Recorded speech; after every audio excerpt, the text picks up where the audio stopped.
Pulau Rempang. Pulau dengan luas sekitar 165 km persegi atau 16.583 hektar, berada sekitar 30 km sebelah tenggara Pulau Batam. Pulau Rempang ini masuk dalam wilayah pemerintahan Kota Batam, Provinsi Kepulauan Riau. Pulau-pulau di sekitar Batam dihubungkan oleh 6 buah jembatan yang dikenal dengan Jembatan Balerang, akronim dari Batang, Rempang, Galang. Jembatan Balerang sendiri merupakan sekumpulan jembatan yang menghubungkan pulau-pulau, yaitu Pulau Batam, Pulau Tonton, Pulau Nipah, Pulau Rempang, Pulau Galang, dan Pulau Galang Baru. Jembatan Balerang ini digagas oleh Profesor Dr. B.J. Habibie saat masih menjabat sebagai Ketua Otorita Batam dan dibangun tahun 1992 sampai 1998 yang menelan anggaran biaya 400 miliar rupiah saat itu. Pulau Rempang sendiri dalam beberapa waktu terakhir ini menjadi topik perbincangan nasional sehubungan dengan adanya penolakan masyarakat atau penduduk asli Pulau Rempang atas rencana upaya relokasi mereka akibat rencana pembangunan proyek strategis nasional atau PSN bernama Rempang Eco City. Di dalam Pulau Rempang terdapat 16 kampung tua yang merupakan pemukiman penduduk asli yang terdiri dari 3 suku, yaitu suku Melayu Galang, suku orang darat, dan suku orang laut yang akan terdampak. Dari beberapa sumber menyebutkan bahwa penduduk asli Pulau Rempang, Pulau Galang, dan sekitarnya sudah menghuni kawasan tersebut sejak zaman Kesultanan Melaka, sebuah kerajaan Melayu yang berpusat di Malaka.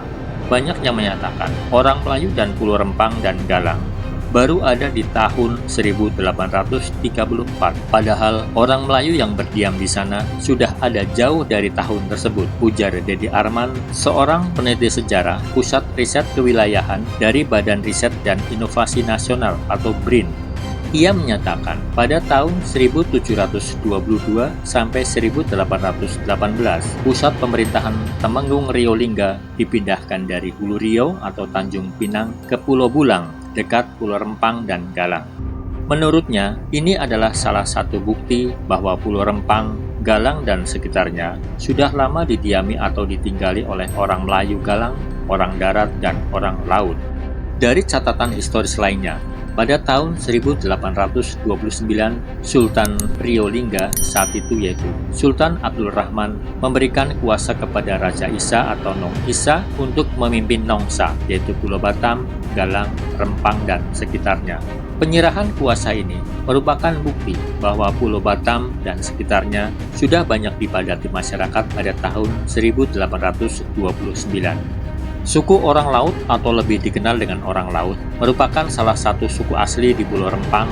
Mereka tinggal di pesisir yang tersebar di Pulau Batam, Rempang, dan Galang. Sementara orang darat berada di pedalaman Pulau Rempang.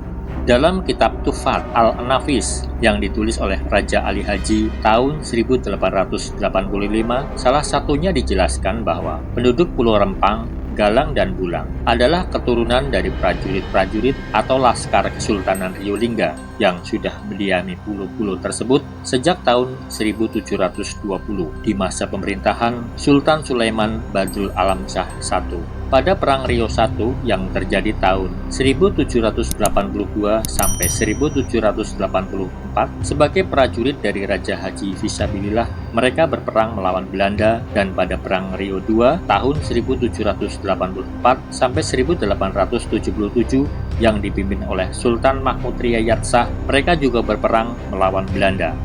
Pada kedua perang tadi, prajurit-prajurit tersebut sebagai pasukan elit yang diberi julukan dengan pasukan pertikaman kesultanan.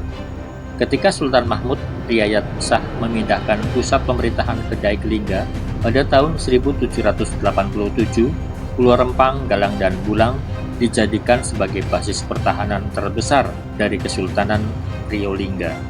Karena kuatnya basis pertahanan di Pulau Rempang, Galang, dan Bulang, maka pasukan Belanda dan Inggris tidak berani memasuki wilayah Kesultanan Rio Lingga pada saat itu. Raja Ali Haji yang menulis kitab Tufat Al-Nafis tadi dikenal sebagai penulis karya sastra yang salah satu karyanya terkenal adalah Gurindam 12. Namanya diabadikan sebagai nama jembatan Balerang 3 bersama tokoh-tokoh sejarah lainnya, yaitu Tengku Fisabilillah untuk jembatan Barelang 1, Narasinga untuk jembatan Balerang 2, Sultan Zainal Abidin dipakai untuk jembatan Balerang 4, Tuanku Tambusai digunakan untuk nama jembatan Balerang 5, dan Raja Percik untuk nama jembatan Balerang 6. Adanya 6 rangkaian jembatan Balerang ini menjadikan Pulau Rempang dan pulau lainnya saling terhubung satu sama lain, sehingga memudahkan pengembangan kawasan industri tidak hanya di Pulau Batam saja, namun merambah kepada pulau-pulau lain di sekitarnya yang berada di bawah Badan Pengusahaan Kawasan Perdagangan Bebas dan Pelabuhan Bebas Batam, disingkat BP Batam, atau yang dulu disebut dengan Otorita Batam. Lalu apa yang disebut sebagai Rempang Eco City? Proyek Rempang City merupakan proyek pembangunan kawasan industri, perdagangan, hingga wisata terintegrasi yang ditujukan untuk mendorong daya saing dengan Singapura dan Malaysia. Proyek tersebut akan ditangani oleh PT Makmur Elok Geraha dengan target investasi mencapai 381 triliun rupiah dengan hak pengelolaan wilayah sampai tahun 2080 dan target penyerapan tenaga kerja diperkirakan sebanyak 306.000 orang. Rempang Eco City ini akan menempati Pulau Rempang dan Pulau Subang Mas, dan batas waktu pengosongan wilayah sampai akhir September tahun 2023. Meskipun warga mendapatkan penggantian akibat rencana relokasi, namun sampai video ini dibuat, belum ada titik temu, bahkan penolakan terhadap relokasi semakin melebar. Dua organisasi besar keagamaan yaitu Nahdlatul Ulama melalui PBNU dan Muhammadiyah melalui PP Muhammadiyah mengkritisi kebijakan pemerintah atas upaya pengosongan Pulau Rempang. Kedua organisasi ini tetap mengedepankan kemakmuran rakyat harus dijaga dan dilindungi oleh negara. Dan secara tegas, PBNU berpandangan bahwa tanah yang sudah dikelola oleh rakyat selama bertahun-tahun, baik melalui proses ikhto, yaitu redistribusi lahan oleh pemerintah, atau ikhya, yaitu pengelolaan lahan, maka hukum pengambil alihan tanah tersebut oleh pemerintah adalah haram jika pengambil alihan dilakukan dengan sewenang-wenang. Meskipun demikian, pemerintah tetap memiliki kewenangan untuk mengambil alih tanah rakyat dengan syarat sesuai ketentuan hukum perundang-undangan. Demikian disampaikan oleh Ketua Lembaga Kajian dan Pengembangan Sumber Daya Manusia Pengurus Besar Nahdlatul Ulama atau Lakpesdam PBNU, Kiai Haji Ulil Absar Abdallah. Namun dari semua dinamika tersebut di atas, kita mengharapkan akan mendapatkan solusi yang terbaik yang bisa diakomodir oleh rakyat, pemerintah, dan investor. Amin, amin, ya robbal alamin.